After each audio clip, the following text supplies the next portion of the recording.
Rara es la semana donde no hay noticias en torno al proyecto de Línea 11 o Diagonal de Madrid. En esta ocasión, algo muy esperado: la aprobación definitiva del tramo entre Mar de Cristal y Valdebebas Norte, que además ya tiene presupuesto y cuyos detalles te cuento en este vídeo. La Comunidad de Madrid ha dado esta semana un nuevo impulso a la ampliación de la línea 11 de metro, la ya conocida como Gran Diagonal del suburbano madrileño, tras autorizarse en el Consejo de Gobierno la contratación de las obras del tramo que conectará Mar de Cristal con Valdebebas Norte, una actuación presupuestada en algo más de 880 millones de euros y que es la mayor ampliación de metro de la legislatura. Un proyecto que forma parte de la tercera fase de prolongación de la línea 11, que contempla la construcción de un trazado de 7,2 kilómetros con 4 estaciones de nueva creación: IFEMA Cárcavas, Ciudad de la Justicia, Hospital Enfermera Isabel Zendal y Valdebebas Norte, además de la conexión con 2 estaciones ya existentes: Mar de Cristal, donde la línea enlazará con las líneas 4 y 8, y Aeropuerto T4, que permitirá la intermodalidad con la línea 8 y la red de cercanías.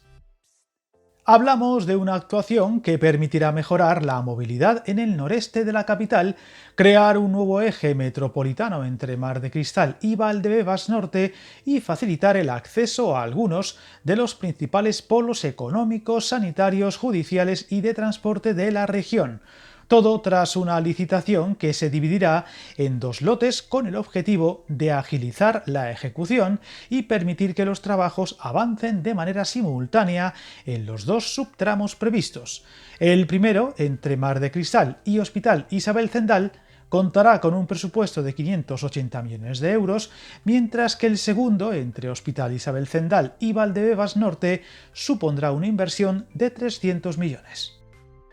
Desde Mar de Cristal, la nueva infraestructura llegará a IFEMA Cárcavas, una estación concebida para dar servicio tanto a la ampliación del recinto ferial como al futuro circuito urbano Madrid, donde estará la Fórmula 1, y al conjunto del área de actividad económica situada en el entorno, antes de continuar hacia Ciudad de la Justicia. Una parada que estará integrada en el intercambiador de transporte de Valdebebas y que dará cobertura al futuro complejo judicial. El recorrido proseguirá hasta la estación Hospital Enfermera Isabel Zendal, con la que se busca mejorar el acceso al complejo hospitalario y a toda su área de influencia, y continuará hasta la estación de metro de la T4, donde se reforzará la conexión con el aeropuerto Adolfo Suárez Madrid-Barajas, la línea 8, la red de cercanías y los futuros ámbitos de crecimiento previstos en esta zona estratégica de la capital de España. Una actuación que concluirá en Valdebebas Norte,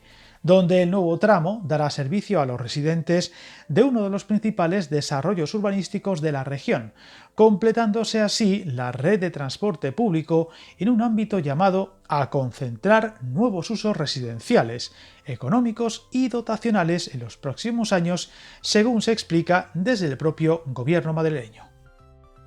La ampliación de la línea 11 pretende configurar un eje diagonal de unos 33 kilómetros capaz de conectar el suroeste y el noreste de Madrid, reduciendo tiempos de desplazamiento, mejorando la conexión entre grandes nodos urbanísticos y contribuyendo a descongestionar otras líneas del suburbano, especialmente la línea 6. El diseño del trazado además reserva la posibilidad de construir en el futuro otras 2 estaciones, una en el Parque Empresarial Cristalia y otra junto al futuro centro comercial Valdebebas Shopping,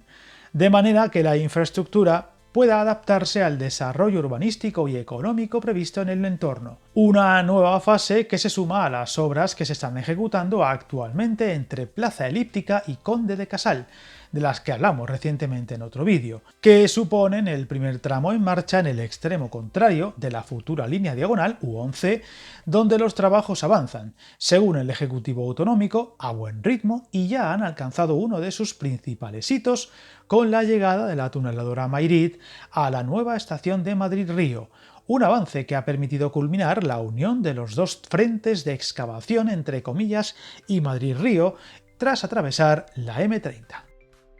Recordemos que el proyecto completo incluye también una segunda fase prevista entre Cuatro Vientos y La Fortuna, que se ha visto recientemente condicionada después de que un informe desfavorable del Ministerio de Defensa obligara a la Comunidad de Madrid a descartar su alternativa de trazado preferente, mientras que la cuarta y última fase será la encargada de cerrar la conexión entre Conde de Casal y Mar de Cristal, algo de lo que también hablamos recientemente en otro vídeo y que esperemos se resuelva favorablemente más pronto que tarde. Estaremos atentos a las próximas novedades de una línea que no para de dar titulares y que sigue avanzando. Suscríbete al canal y recuerda hasta el camino más largo se inicia con un primer paso.